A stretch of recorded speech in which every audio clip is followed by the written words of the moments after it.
most of my life. So I just barely been clean, almost 2 years off of meth and heroin.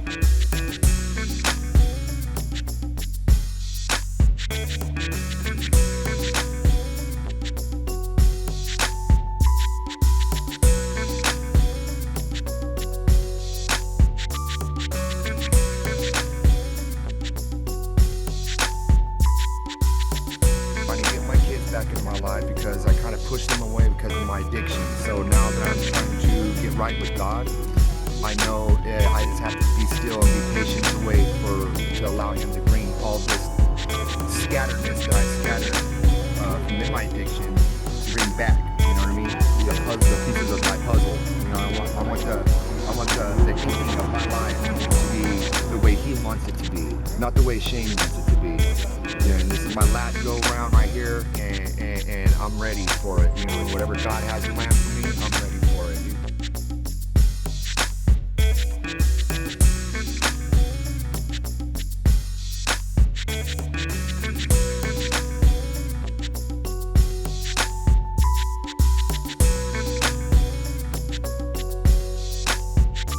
You lay your heart beating on my. Oh yeah, ever since the day we said we're all I think about is you. Can you remember like a specific day like that you feel like, man, like I need to, you know, I need Well, to there do was it? a specific time when I was in my addiction, when I was doing acid, shrooms, meth, and heroin, and I'm sitting in my room. I was so skinny. I was so down on in life. My grandma had just passed away. She's like my mother to me, helped raise me, and I just went on a heroin, and it was bad.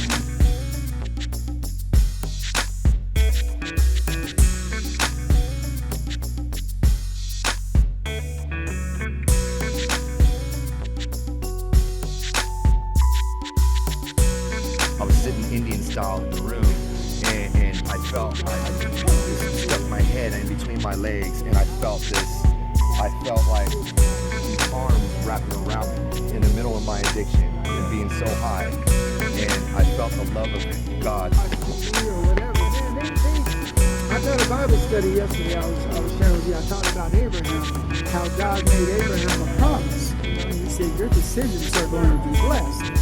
And if God can keep a promise to a dead man, 4,000 years ago, He can keep His promise to a dead man to see me in that inherited love and favor of God, how much more can He keep His promise to me that's alive and living for Him?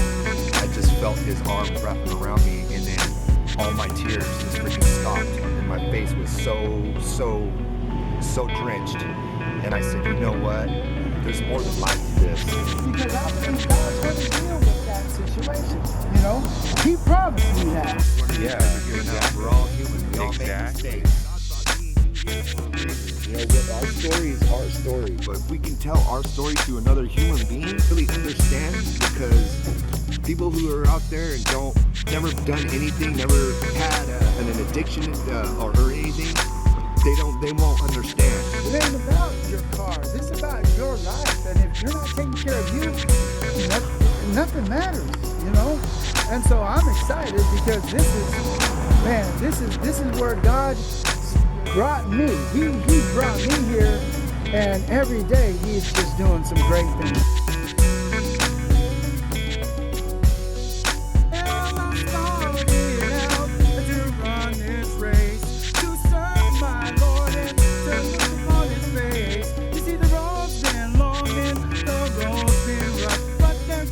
One thing for sure, I've got my foot on the rock and my mind's made up. I've got my foot on the rock and my mind's made up. Though I walk through the lonely valleys and I'm drinking from the bitter cup.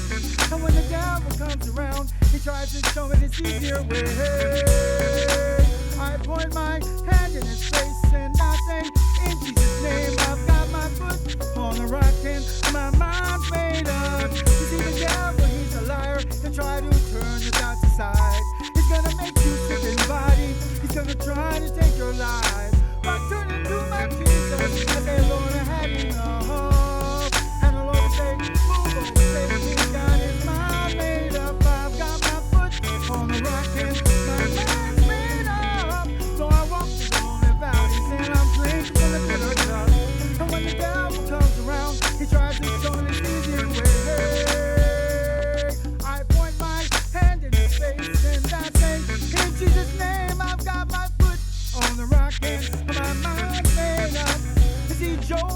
was a man who was tempted in every way. You see, the devil took his family, he was